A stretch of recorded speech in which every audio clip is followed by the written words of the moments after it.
Israeli আগ্রাসন যেখানে সেখানেই গর্জে ওঠেন তুরস্কের প্রেসিডেন্ট রিসেপ তাইয়েপ এরদোয়ান। তিনি বহু আগেই ইসরায়েলি প্রধানমন্ত্রী বেনিয়ামিন নেতানিয়াহুকে গাজার কসাই বলে আখ্যা দিয়েছিলেন। কেবল কথার লড়াই নয়, ইসরায়েলের সাথে সব ধরনের সম্পর্কও ছিন্ন করেছেন এরদোয়ান। এবার আবারও গর্জে উঠেছেন এই তুর্কি নেতা। গাজাবাসীর পক্ষে দাঁড়িয়ে ইসরায়েলের বিরুদ্ধে তিনি কড়া হুঁশিয়ারি দিয়েছেন।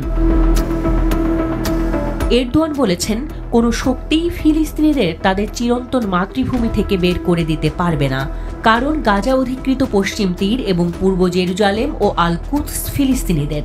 এরদোয়ান মার্কিন প্রেসিডেন্ট ডোনাল্ড ট্রাম্পের গাজা কিনে নেয়া কিংবা পুনর্গঠনের নামে গাজাবাসীকে অন্য কোথাও পাঠিয়ে দেওয়ার পরিকল্পনা প্রত্যাখ্যান করেন।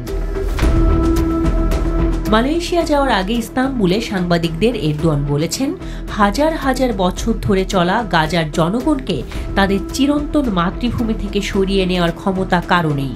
তিনি জোরালো কণ্ঠে ঘোষণা করেছেন, গাজা, পশ্চিম তীর এবং পূর্ব জেরুজালেম ফিলিস্তিনিদের ছিল, তাদেরই থাকবে। মঙ্গলবার হোয়াইট হাউসে ট্রাম্প এবং ইসরায়েলের প্রধানমন্ত্রী বেনিয়ামিন নেতানিয়াহুর বৈঠক হয়। সেখানে মার্কিন প্রেসিডেন্ট বলেন, যুদ্ধবিধ্বস্ত অঞ্চলটিকে মধ্যপ্রাচ্যের রিভেরা হিসেবে রূপান্তর করতে চান তিনি। আর সেই পরিকল্পনার অংশ হিসেবে যুক্তরাষ্ট্র গাজার নিয়ন্ত্রণ নিতে পারে, আর সেখান থেকে বের করে দেয়া হতে পারে ফিলিস্তিনিদের। ট্রাম্প প্রস্তাব করেছেন, গাজাবাসীদের মিশর, জর্ডান এবং সৌদি আরবের মতো প্রতিবেশী দেশগুলিতে পুনর্বাসিত করা যেতে পারে। ট্রাম্পের এমন কথার পরই বিশ্বজুড়ে সমালোচনার ঝড় ওঠে।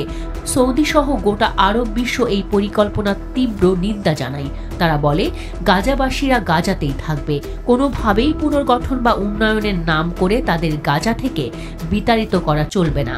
এই ঘোষণার মাঝেই ট্রাম্প আবারও গাজা কিনে নেয়া কিংবা সেখানে সেনা পাঠানোর প্রসঙ্গ তোলেন। বৃহস্পতিবার এক টিভি সাক্ষাৎকারে ইসরায়েলের প্রধানমন্ত্রী নেতানিয়াহু ট্রাম্পের সুরে কথা বলেন। তিনি জানান, ট্রাম্পের পরিকল্পনা বাস্তবায়ন করতে তার দেশ উদ্যোগ নেবে।